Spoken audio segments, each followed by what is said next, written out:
Okay, let us commence the neighborhood tour. This little red house here is where my mother's friend used to live. She was blind, so they would sit out on the porch chatting. And I had this stupid game that I loved playing with her, which is where I would go to the raspberry bushes in the backyard and pick the beetles off of them and ask her, how many beetles do you think I have in my hand? And then she would guess, and I would open my hand and be like, this many beetles, and then she'd be like, ha ha ha, and then we would just play that dumb game over and over and over again. And she was blind, so she couldn't even like see the beetles or anything, but I guess she took my word for it on how many there were in my hand. Here is the old church. This is the only existing church in this neighborhood now. There used to be two. There used to also be a Catholic church. There's multiple different sects of Christianity. I don't know what this one is. I just know that my family is not Catholic and we are not going to the Catholic church. We're only going to this church. And now the Catholic church got knocked down, so we win.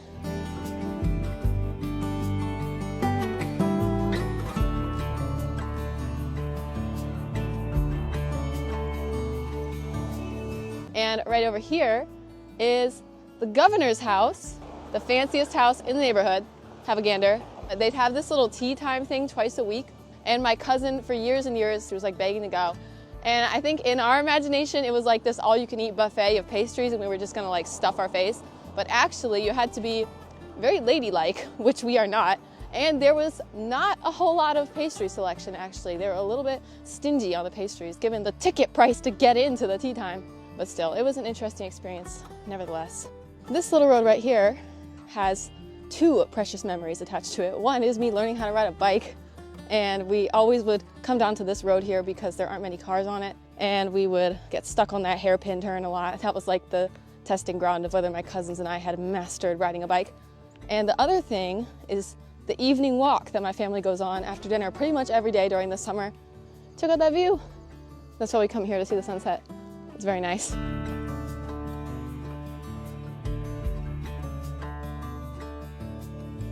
This building behind me apparently used to be a jail. My mother told me that back in her day, you could see the people in the jail and they could actually yell to you through the window. So whenever she or her brothers would walk in here, they would like yell at her and you could actually talk to the prisoners, which is kind of unheard of in this day and age, but that was like the 70s, so I guess nobody really cared. And this is the courthouse here. This house right here used to belong to my great aunt, and she lived up to the ripe old age of 99, and they were in the middle of planning her 100th birthday celebration when she departed from this world. But hey, 99 is still really solid. This building right behind me is the old hotel, and back in my grandma's day, which was like the 1920s, 1930s, this was a pretty bougie hotel. When I was growing up, that building was a furniture store. My cousin and I would go in there sometimes and like play house, and you could just play in there for hours and just like forget the world exists. Something really interesting about this place is that in my grandma's day, it was a really bustling, well-to-do small town. In my day, I would spend about 2 to 3 weeks every summer here, so still got a pretty good glimpse of this place. And it was just the most quiet, abandoned little town you'd ever dang seen. There was like nobody here except for some elderly residents, and there just was not anything going on. Pretty much all the local businesses had disappeared. It just looked like it was literally going to crumble into oblivion. Until the recent 5-ish years. Every time I come to this place, there are more and more people. And they're young people too. It's not just the original elderly residents. And you may think, wow, is the US doing rural revitalization too? No, it is the housing crisis. Let my cousin tell you a little bit more about that.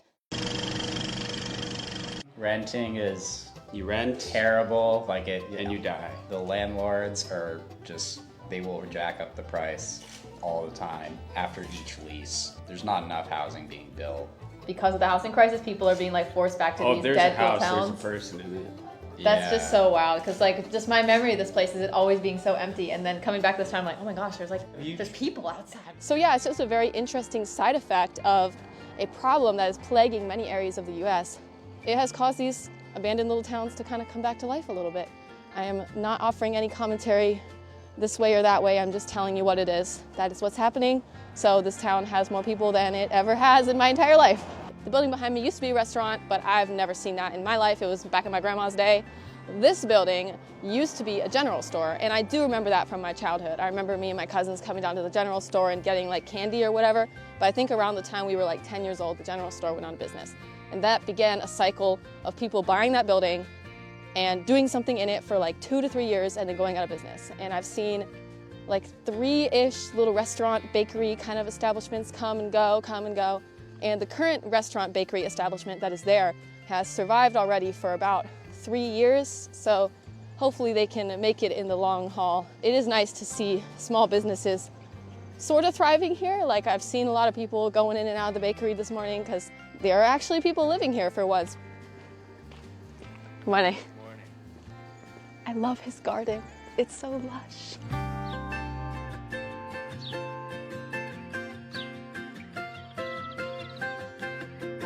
This building behind me is the old school. It's about 130 years old. It's where my grandma went to elementary school. A lot of new school buildings are just not very aesthetic.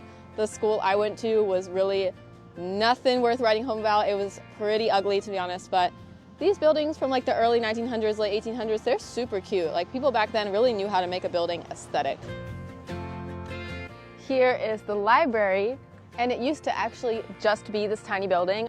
And now they've upgraded. Not only do they have this mini library outside in case you come by when it's not open and you want to borrow a book, they also have a huge extension on the back.